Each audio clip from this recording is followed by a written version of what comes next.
valoriza mais a questão do encontro, né, do reencontro, de uma volta a uma essência. E aí, nesse sentido, a gente, de novo, preparou aqui uma apostilinha com os textos que a gente vai trabalhar hoje. A gente não vai fazer todos, tá? Porque realmente ficou um pouco... Posso fazer uma parte? Claro. Desde que você faça Yalê. Yashimha também. A gente não vai fazer todos, embora seria bom, mas acho que por conta do tempo a gente vai rolar uma outra. Uma coisa assim que eu queria, um pensamento que eu queria compartilhar com vocês antes da gente começar. Cada um desses textos, cada uma dessas músicas que a gente vai cantar e ler e tudo, conta um pouco, né, da relação do povo com a sua cultura, do povo com a sua tradição, e isso ao longo do tempo. Então a gente encontra nos textos, cada texto traz condensadas um monte de ideias, de referências a outros textos. Então acaba que são textos que são muito ricos em si, e só uma leitura linear não dá conta de compreender toda a complexidade que tem nesses textos. E aí entra um pouco a música, que ajuda a sublinhar as emoções, sublinhar certos elementos que de outra forma passariam talvez desapercebidos. Então o que a gente fez aqui? Uma seleção de uma série de textos e músicas que vão ajudar, que ajudam a contar um pouco da história, do que está acontecendo nesse momento. O Hazan Oren está chegando, ele daqui a pouco vai se juntar aqui a gente. E vamos começar então com Kol Nidrei. Kol Nidrei, a gente fala em Kol Nidrei logo, né, que é o dia solene, o dia mais importante do ano. E o interessante é que o texto em si do Kol Nidrei, ou Kol Nidrei, é quase um documento legal, nos mesmos moldes de outros documentos legais que se fazia antigamente, no sentido de desfazer, ou absolver, ou enfim, como que invalidar os votos e as promessas e coisas que a gente eventualmente se comprometeu e não fez, ou prometeu e não cumpriu, ou, enfim, no sentido da gente poder entrar num novo ano zerado, tranquilo. Houve em algum momento também uma corrente de pensamento que dizia que, olha, se os judeus prometem, chega no Kol Nidrei, eles pegam e dizem que tudo que eles prometeram não vale nada, é inválido, então os judeus não são confiáveis, porque a gente não pode pegar a palavra deles, porque isso pode ser depois desfeito no Kol Nidrei.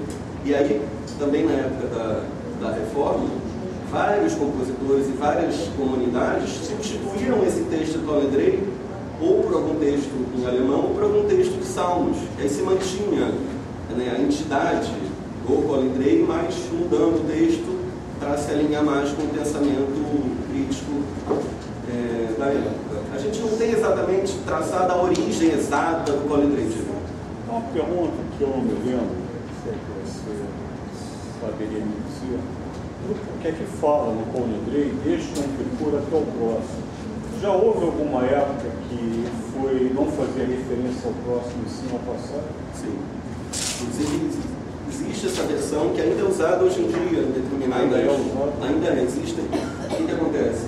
Todos os votos, proibições, juramentos, promessas, etc., que nós proibimos, o que nós fizemos, consagramos, juramos, desde a versão que a gente faz, desde esse Yom Kippur até o próximo Yom Kippur, que vai recair sobre a gente para o bem.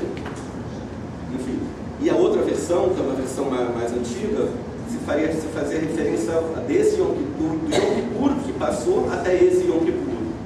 Aí isso foi mudado, realmente, mas as duas versões existem hoje.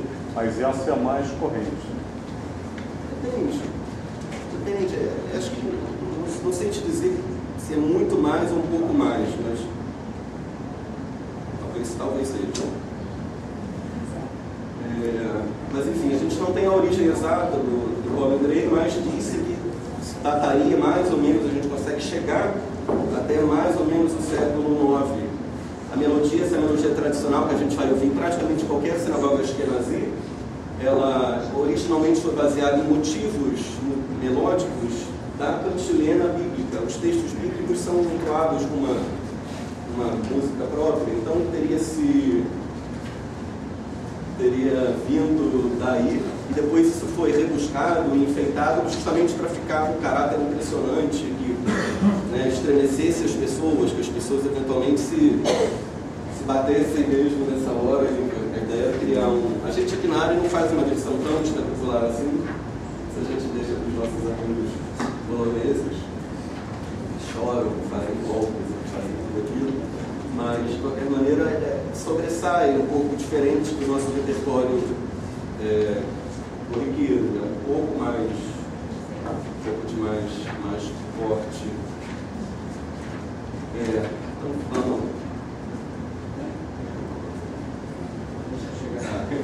Então vamos fazer. Eu comentei com o Warren que a última vez que eu chutei quando eu fui foi em 91. E aí.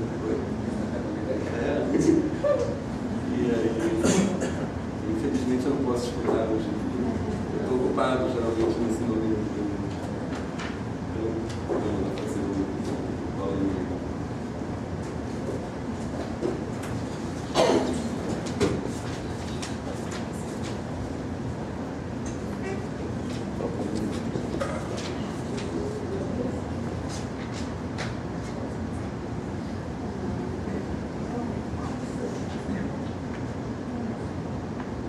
Oh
interessante que a tradição prevê a gente cantar o Colin Gray 3 vezes. E aí a gente tem uma indicação já do Marcel Vitry, foi um dos primeiros livros de reza organizados, mais ou menos como a gente conhece hoje, data mais ou menos do século XII, XIII.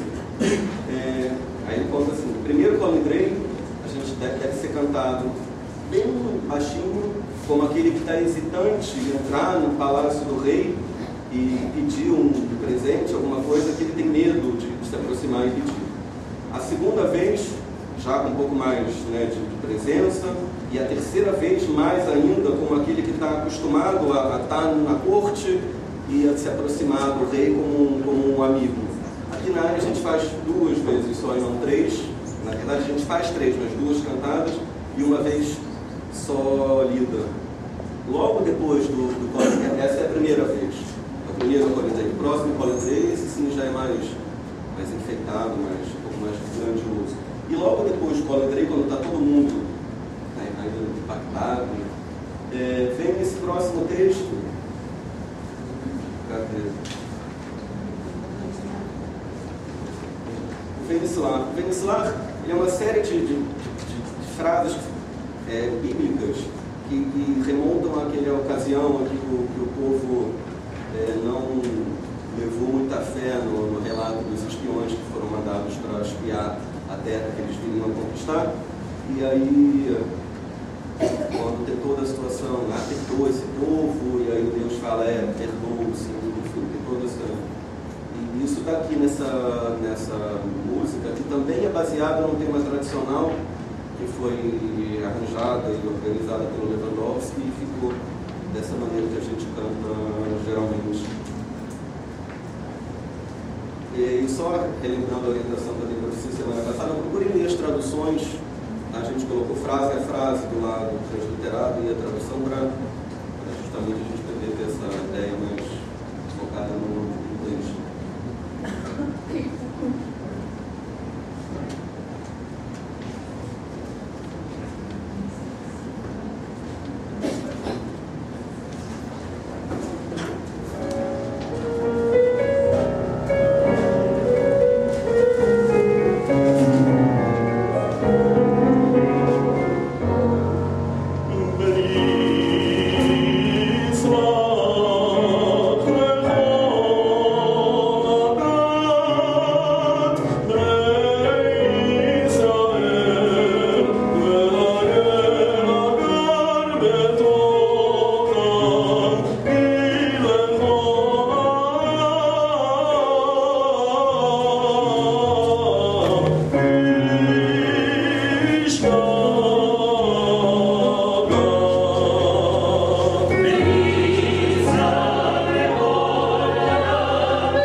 sabe de quando veio isso, quando a gente começou a fazer? Então, deve ter sido trazido pelos imigrantes. E é um texto dos Salmos, e aí é uma música só pro coro. Sim. E ouçam, porque ela é super tranquila, a gente usa aqui como preparação para a prédica. Então, justamente para dar uma cuidada, a pessoa entrar no clima, dar uma aprofundada, uma adensada no clima, no sentido. Então, escutem que vale a pena.